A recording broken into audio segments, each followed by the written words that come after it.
Nobody 2 is the worst John Wick sequel ever made. I went into this with some kind of hopes because I am a Bob Odenkirk fan, going all the way back to Mr. Show decades ago. And I did see Nobody a couple of years ago, whenever that was. I don't remember that movie very much. I know I didn't like it very much. All I can recall, I think, is from the trailer, which is a fight scene on a bus where a guy is doing borderline superhuman things and beating the crap out of, 15 people with his bare hands, even though they have weapons, I'm pretty sure. This movie is all of that times 10.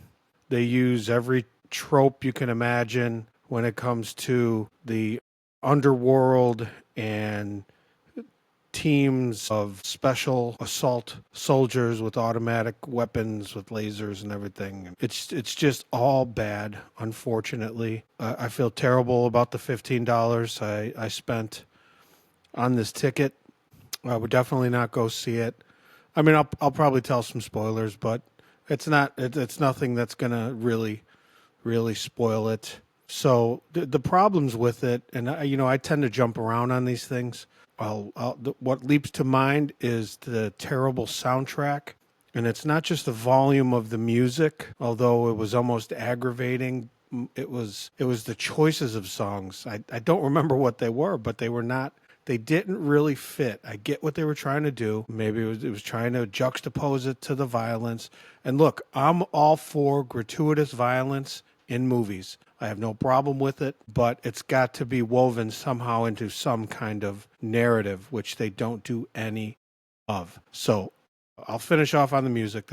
All the music choices were bad. None of it really fit together. And speaking of lack of narrative, I believe any sequel should be able to stand on its own. You should not have to do any homework to enjoy a sequel. It should be related to the franchise, but you should be able to just watch it from beginning to end and say, "Oh, that was cool," or "Oh, that was funny," or "Oh, that was awesome," or astonishing, or whatever. This movie has none of that. They don't explain anything. Now, I saw the first movie, and even though I can't remember anything from it, they don't say where this guy comes from. And maybe he is nobody, and that's the cutesy part of the title. But I guess I'll talk about the movie a little bit. He's on some kind of mission in the beginning, and he's in the middle of a text exchange with his wife, played by Connie Nielsen, who I guess has some kind of accent. I guess I'm gonna have to look up where she's from. She tries fighting it, but it's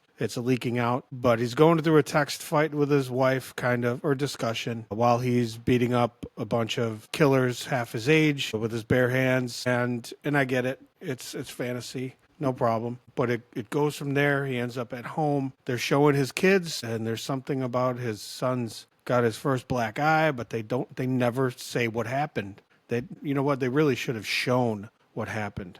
I'll tell you now, the movie, it's like 83 minutes, 84 minutes. So, I mean, I guess it wasn't bad because the pain stopped quickly, but it made it no less painful. So, yeah, they got the kids, and I've heard people say, "Oh, it's National Lampoon's Vacation mixed with whatever." Yeah, not really. There's no journey. They're at home, then they're at the place. So there really is no journey. It's a little strung together scene that I'm pretty sure was partially done with green screen. There's some, sometimes you could tell in a commercial all the people in the frame are not there. And it's obvious, especially with big stars. But they were doing this with not big stars. So I don't know. It's just a little thing I can't help notice. But so that's cheap, Just get everybody on the set. Will you shoot the stupid scene? It's 5 seconds of screen time. Easy enough for me to say.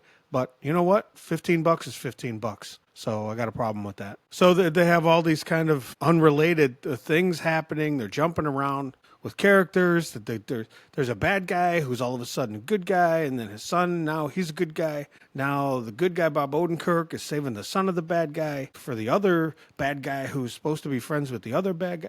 It's just a mishmash of nonsense, and I don't mind spoiling the big bad in this, so cover your ears if you don't want to know. They bring back Sharon Stone, and God bless her. I mean, I'm getting to be an old guy here, but she's like 70, and everybody in this movie is mumbling. You know, she's mumbling. She could barely move around, but she's supposed to be, some kind of kingpin who's also a killer. It's beyond ridiculous. I don't want to go on and on about it. If you already saw it because you're a fan of the franchise or you're a fan of Bob Odenkirk, you may disagree with me. Please let me know if you do. And by the way, subscribe if you're new here, and let's stay in contact. And truly, give me your notes, give me your thoughts. Tell me if I'm wrong or if you think I'm wrong. So it was jumbled around. Christopher Lloyd's in it as the dad, and they're going back to this vacation town where they went one time. And the one rapper dude whose name I could never pronounce, RZA, I never looked into it. Is it Za? Is it RZA? The guy can barely speak. Everybody in this movie, except for Colin Hanks, cannot get the lines out of their mouth. He's the only one who's got this thing tightened down, but his character's terrible too. I mean, it's nonsensical. You don't know who's who or what's what, and it's all taking place in this old kind of a carnival setting. So, just don't bother. I would say don't bother at all. Definitely don't pay to see this. Just wait for it to be on cable. I haven't even watched other reviews about it. I didn't want to taint my opinion. I'm trying not to watch other reviews. I watched the trailer, and I'm going to see anything that I think dudes would want to hear about, dudes like me. So it's a bad movie, and I guess what else can I add to it?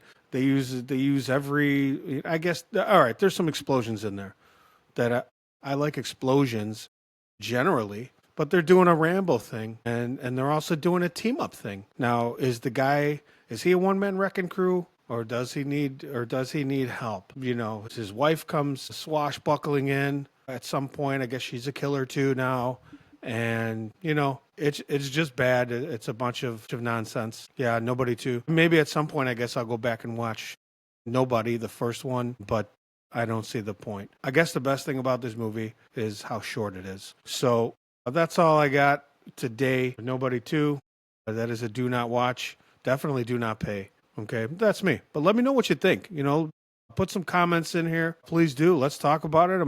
Was I in a rush to hate it? Am I biased? Did I miss some story in there that just went over my head? Help me out. But I don't think that's going to happen. Anyway, so that's all we got today on the Muy Macho. I will talk to you soon.